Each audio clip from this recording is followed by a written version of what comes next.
In the world of fashion, haute couture stands as the pinnacle of craftsmanship, creativity, and luxury.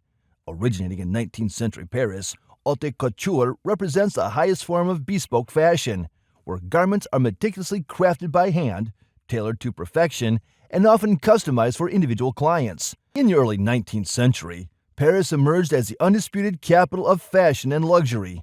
It was during this time that haute couture began to take shape, fueled by the creativity and craftsmanship of visionary designers.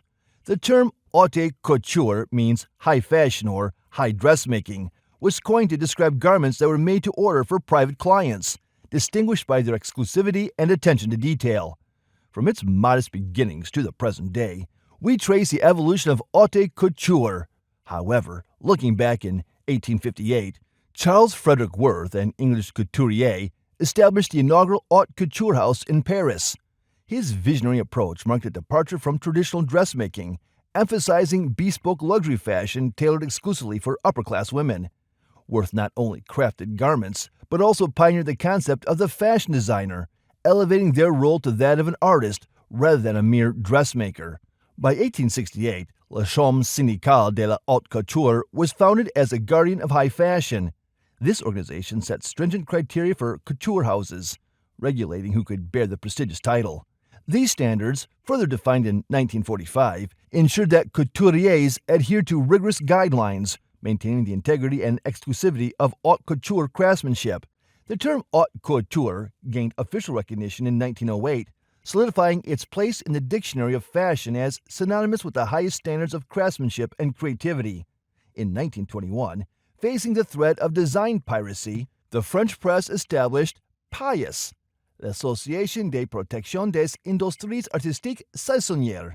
This initiative aimed to safeguard individual haute couture designs by photographing them on mannequins from multiple angles, front, back, and side, and registering them as legal evidence. This pioneering effort underscored the importance of protecting intellectual property in high fashion, ensuring that couture creations retained their exclusivity and artistic integrity.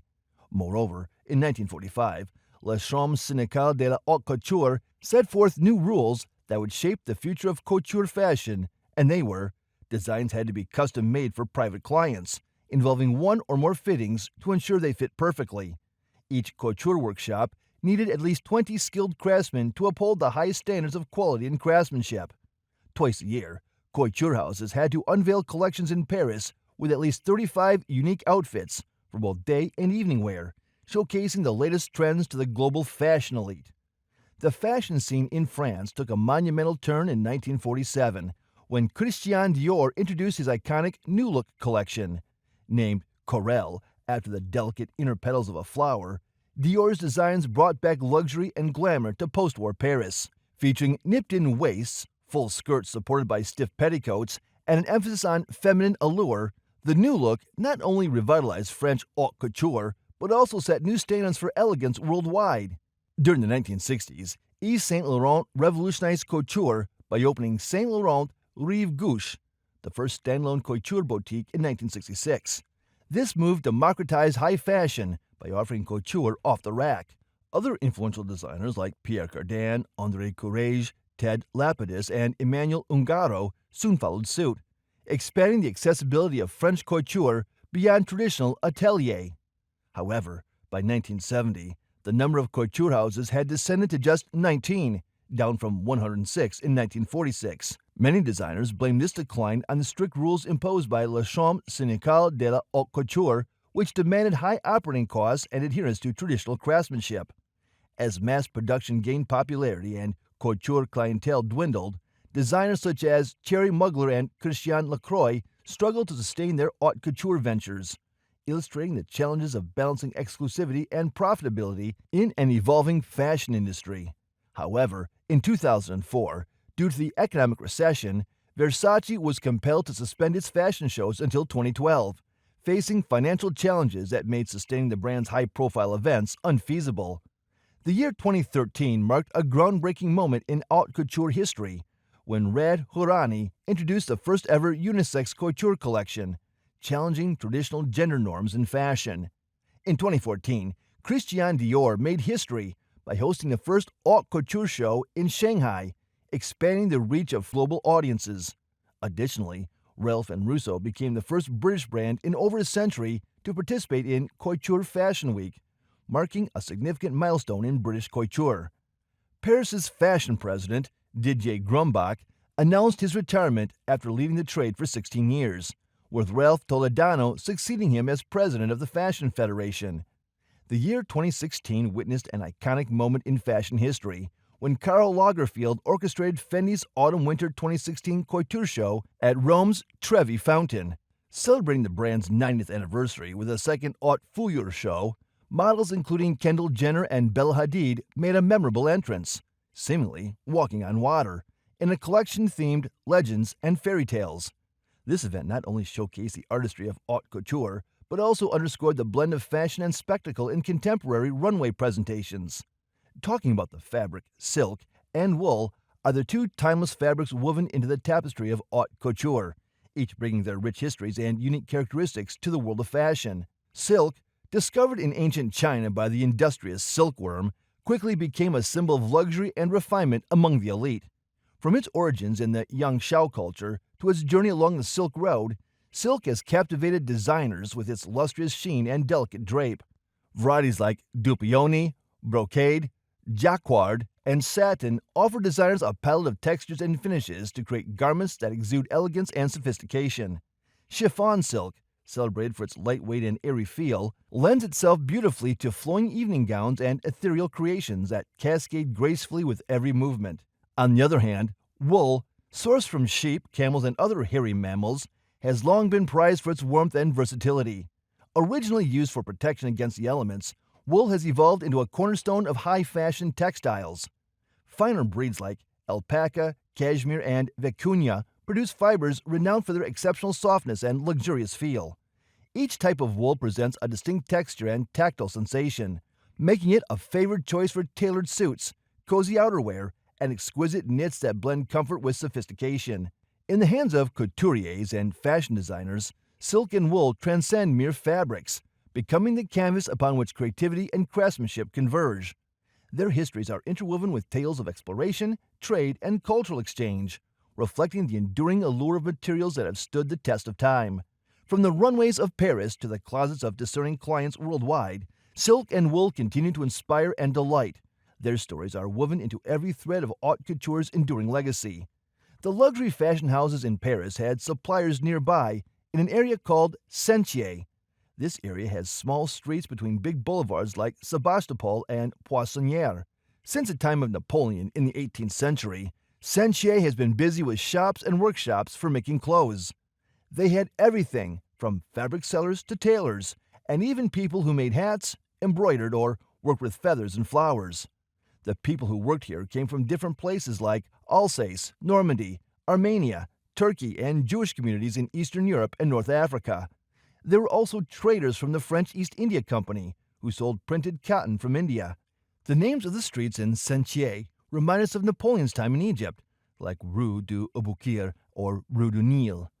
On one corner in Sentier, there's a statue of St. Catherine, who was a patron saint of the young women who worked in nearby haute couture workshops. These women were important because they showed how women's roles were changing. They were independent and fought for better working conditions in the late 19th and early 20th centuries. One of these young women was Jean Lanvin, who started working when she was just 13, delivering hats around Paris. She learned a lot and eventually opened her hat shop on Rue Faubourg Saint-Honore. Later, she became one of the most famous designers in Paris fashion history. It's interesting to think if she ever stopped at Ultramode, a hat shop that opened in 1832 and later became Paris's oldest store for sewing supplies. It's still a great place to find beautiful embroidery materials and start a search for something special. One of the foremost reasons haute couture is essential lies in its commitment to innovation. Unlike ready-to-wear fashion, haute couture designs are crafted without concern for mass appeal or commercial viability. Designers deliberately select rare fabrics and employ avant-garde techniques that push the boundaries of traditional garment construction. This freedom from market constraints allows for experimentation with materials and forms that challenge conventional notions of fashion, fostering a culture of bold creativity and visionary design. Artisanship stands as another cornerstone of haute couture's significance, Behind every exquisite creation lies the meticulous skill of tailors and seamstresses who transform concepts into reality with precision and expertise. The artistry involved in haute couture goes beyond mere sewing. It encompasses a mastery of draping, embellishment, and fit that ensures each garment is a testament to both technical prowess and aesthetic finesse. Each piece is meticulously crafted to perfection, tailored to the individual client's measurements to achieve a flawless silhouette that epitomizes luxury and exclusivity. Moreover, haute couture sets the stage for trend-setting in the broader fashion landscape.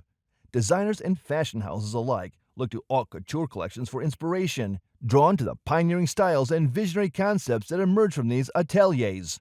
Trends born on haute couture runways often trickle down to influence ready-to-wear collections and shape the direction of fashion seasons to come. This process of trend-setting echoes Miranda Priestley's iconic Cerulean monologue in The Devil Wears Prada, illustrating how haute couture serves not just as a showcase of individual creativity, but also as a catalyst for broader fashion innovation and evolution.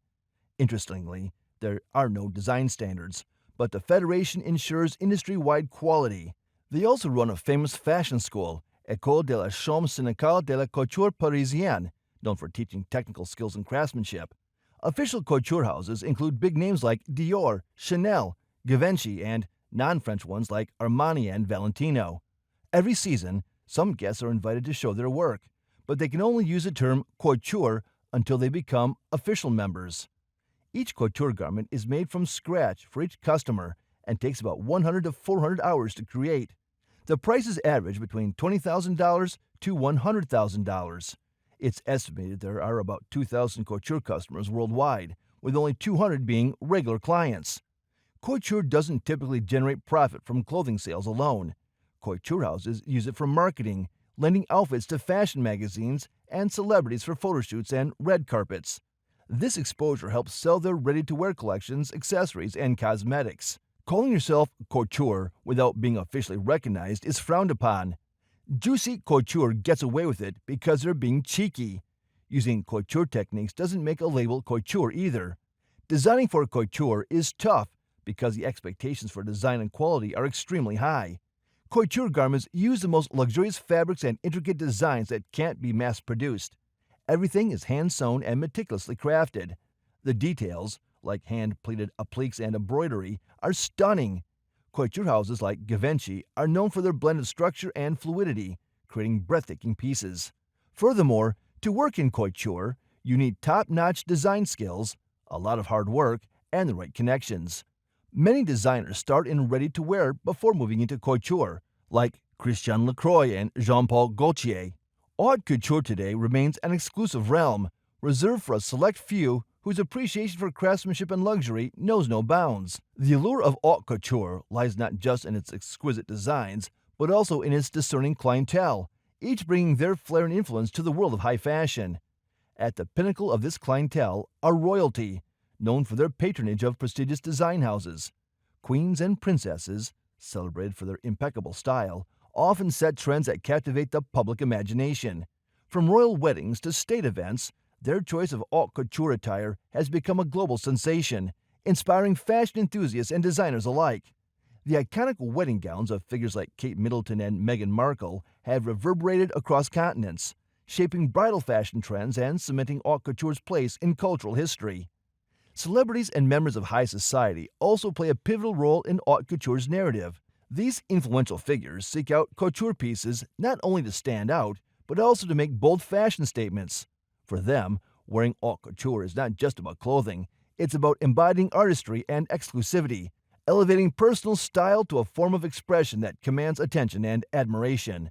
Thus, haute couture today continues to captivate and inspire, weaving together tradition, innovation, and the aspirations of those who seek to adorn themselves in the finest expressions of fashion's artistic legacy.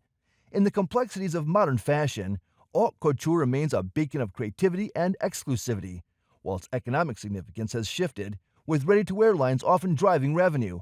Custom creations continue to captivate as symbols of unparalleled craftsmanship and prestige. From red carpets to prestigious galas, haute couture continues to weave its magic, ensuring that its legacy endures far beyond the ateliers of Paris.